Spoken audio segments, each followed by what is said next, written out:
যে কথা বলতেছিলাম, দুনিয়াতে কেউ থাকার জন্য আসি নাই, থাকার চেষ্টা করলেও কেউ থাকতে পারবো। মেহেরবানি করে আপনারা চুপচাপ শুনবেন। আলোচনা অত্যন্ত সংক্ষিপ্ত, খুবই গুরুত্বপূর্ণ আলোচনা, সময় একেবারে কম। এই যে ভাই, মেহেরবানি করে একটু খামোশির সাথে কথা বলবেন। যে কথা বলতেছিলাম, দুনিয়াতে এসেছি আমরা, থাকার জন্য আসি নাই, থাকার চেষ্টা করলেও কেউ থাকতে পারবো। কথা ঠিক কিনা জোরে বলুন। তাই পরিস্থিতি অত্যন্ত ভয়াবহ। নবীজি সাল্লাল্লাহু আলাইহি ওয়াসাল্লামের যুগে হযরত আবু সাঈদ খুদরি রাদিয়াল্লাহু আনহু থেকে বর্ণিত নাসাই শরীফের হাদিস, তিনি বলেন, আমরা নবীজি সাল্লাল্লাহু আলাইহি ওয়াসাল্লামের সাথে জানাজার নামাজে উপস্থিত ছিলাম। নবীজি সাল্লাল্লাহু আলাইহি ওয়াসাল্লাম জানাজায় যখন উপস্থিত হলেন, আমরা নবীজি সাল্লাল্লাহু আলাইহি ওয়াসাল্লামের সাথে ছিলাম। একটু দূরে কিছু সাহাবায়ে কিরাম সেখানে হাসতে শুরু করলেন। নবীজি সাল্লাল্লাহু আলাইহি ওয়াসাল্লাম বলেন, কি ব্যাপার, তোমরা কেন এত হাসতেছো? তোমরা কি মৃত্যুর কথা ভুলে গেলা নাকি? তোমরা কি কবরের কথা ভুলে গেলা নাকি? ও আমার সাহাবায়ে কিরাম, তোমরা বেশি বেশি মৃত্যুর কথা স্মরণ করো। আমি যাহা জানি, লাউ আনতুম তা'লামুনা মা আ'লামু, আমি যাহা জানি যদি তোমরা তাহা জানতে, লাবাকাইতুম কাসীরা ওয়া লাদহাকতুম কলিলা। আল্লাহর রাসূল বলেন, তাহলে তোমরা বেশি বেশি কাঁদতে, কম কম হাসতে। তোমরা বেশি বেশি কবর জগতের কথা স্মরণ করো। কবর প্রতিদিন মানুষকে ডেকে ডেকে বলতে থাকে, ও মানুষেরা শোনো, আনা বাইতুল গুরবাতি, আমি হলাম প্রবাসীর ঘর, ওয়া আনা বাইতুত তুরাব, আমি হইলাম মাটির ঘর, ওয়া আনা বাইতুদ দুর, আমি হইলাম পোকামাকড় কীট পতঙ্গের ঘর, ওয়া আনা বাইতুল ওয়াহদা, আমি নীরব ঘর। আমার সাথে আমার কাছে শুধু একজন আসতে পারবে, তোমার সাথে আর কেউ আসবে না। নবীজি সাল্লাল্লাহু আলাইহি ওয়াসাল্লাম এভাবে সাহাবায়ে কিরামদেরকে বোঝাইতেন।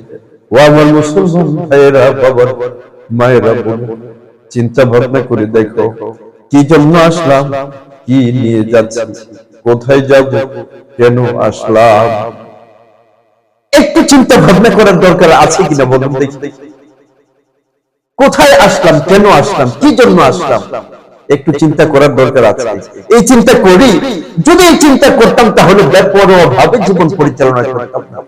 জীবন এমন ভাবে পরিচালনা করতেছি মনে হয় অনন্তকাল পৃথিবীতে থাকবে।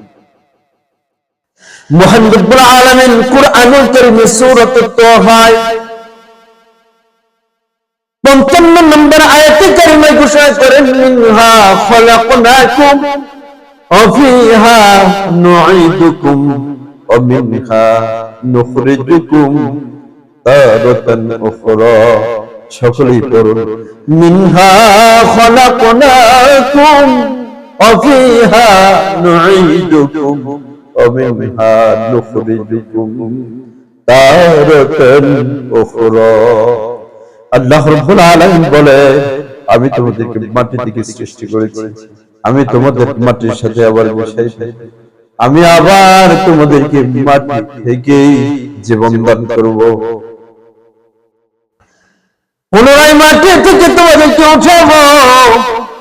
আল্লাহ রাব্বুল আলামিন সূরাতুল মুমিনুনে মানব সৃষ্টির সূচনা লগ্নে বিস্তারিত একটা বর্ণনা দিয়া আল্লাহ রাব্বুল আলামিন বলেন, ওয়ালাকাদ খালাকনাল ইনসানা মিন সুলালাতিন মিন তিন সুম্মা জাআলনাহু নুতফাতান ফি ক্বরারিন মাকিন সুম্মা খালাকনান নুতফাতা আলাকা ফাখালাকনাল আলাকাতা মুদগাতান ফাখালাকনাল মুদগাতা ইযামা فخلقنا المضغة عظاما فكسونا العظام لحما ثم أنشأناه خلقا آخر فتبارك الله أحسن الخالقين ثم إنكم بعد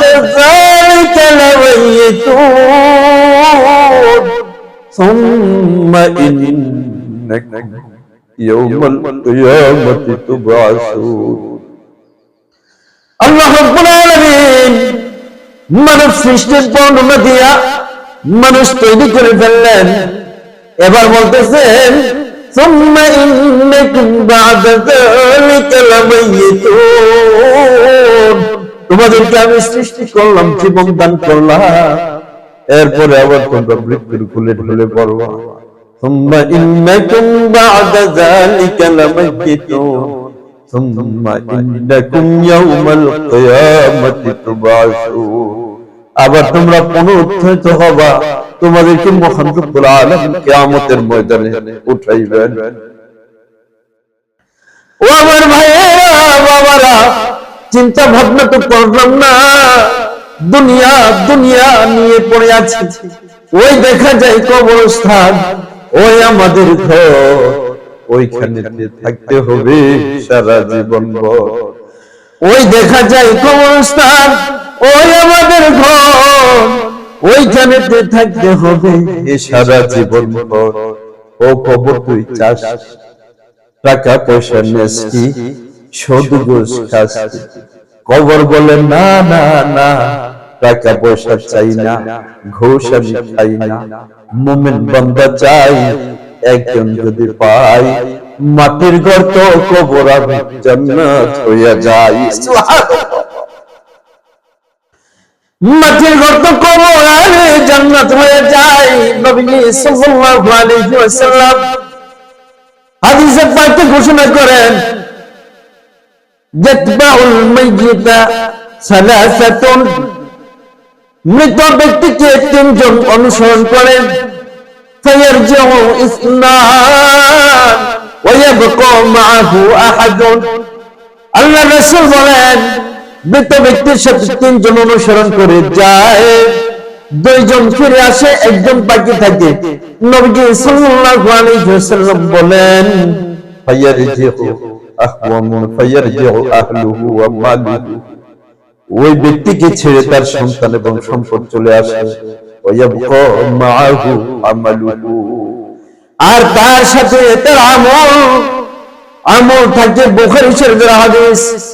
ও আমার ভাইরা বাবারা, যদি আমল ভালো হয় তাহলে পরপরের জীবনটা ভালো হয়ে যাবে, আর যদি আমল খারাপ হয় তাহলে আখিরাতের জিন্দেগিটা বড় খারাপ হয়ে যাবে।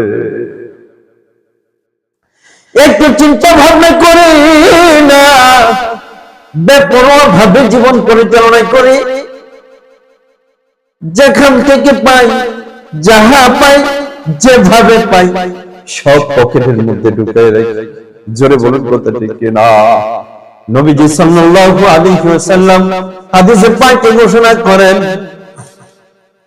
ইযা হুমিলাতিল জানাইযু ফাওকাল আ'না ترفرف الأرواح فوق النعش فتقول يا أولادي يا زوجتي يا من سكنتم ديارنا وأقسمتم أموالنا لا تغرنكم الدنيا كما غرتني فإني جمعت المال من حلال وحرام فالمال لكم والحساب علي।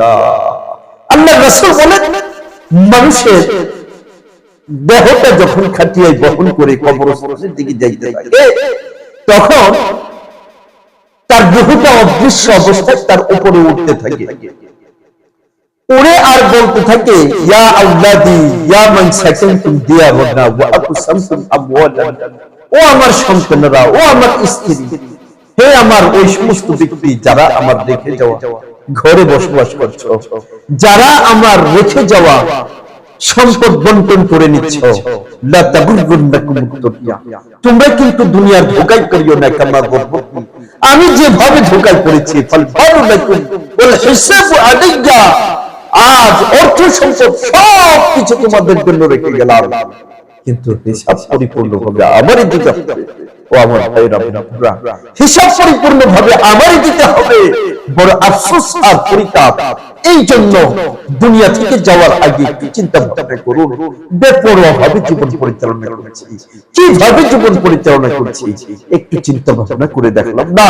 আল্লাহ, তুমি আমাদের সকলকে সুন্দর জীবন দান করো, পরিপূর্ণভাবে ইসলামের উপর চলার তৌফিক দান করো, মৃত্যুর জন্য প্রস্তুতি গ্রহণ করার তৌফিক দান করো।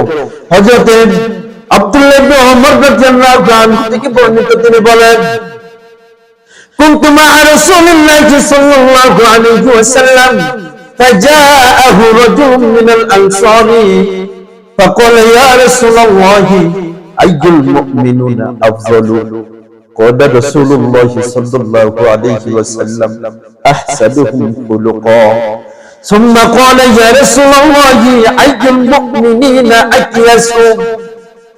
قال أكثرهم ذكرا للموت وأكثرهم وأحسنهم استعدادا لما بعده. হযরত আব্দুল্লাহ ইবনে ওমর রাদিয়াল্লাহু আনহু থেকে বর্ণিত, তিনি বলেন, আমরা নবী সাল্লাল্লাহু আলাইহি ওয়াসাল্লামের কাছে ছিলাম। একজন আনসারী সাহাবী আল্লাহর রাসূলের কাছে আসলেন, এসে বলতেছেন, ইয়া রাসূলুল্লাহ, দুনিয়ার বুকে সর্বশ্রেষ্ঠ মুমিনকে? বলতেছেন আহসানুহুম খুলুকা। আল্লাহর রাসূল বলতেছেন, দুনিয়ার বুকে শ্রেষ্ঠ মুমিন হলো ওই মুমিন যার অর্থ সম্পদ বেশি আছে সে নয়, যার দেহ অনেক সুন্দর সে নয়, যাকে দেখতে অনেক সুন্দর দেখা যায় সে নয়, যার অনেক সন্তান সন্ততি রয়েছে সেও নয়। আল্লাহর রাসূল বলতেছেন, যার স্বভাব চরিত্র অনেক সুন্দর, আল্লাহু আকবার, যার স্বভাব চরিত্র অনেক সুন্দর সেই হলো উত্তম মুমিন। এবার আল্লাহর রাসূল কি প্রশ্ন করলেন, ইয়া রাসূলুল্লাহ, বুদ্ধিমান মুমিন কারা? আল্লাহর রাসূল বলেন, আকসারুহুম যিকরানিল মাউত। আল্লাহর রাসূল বলেন, যে ব্যক্তি বেশি বেশি মৃত্যুর কথা স্মরণ করে এবং মৃত্যুর পরবর্তী জীবনের জন্য সুন্দরভাবে প্রস্তুতি গ্রহণ করে, আল্লাহর রাসূল বলেন, তারাই হলো সর্বশ্রেষ্ঠ, সবচেয়ে বুদ্ধিমান। সুবহানাল্লাহ।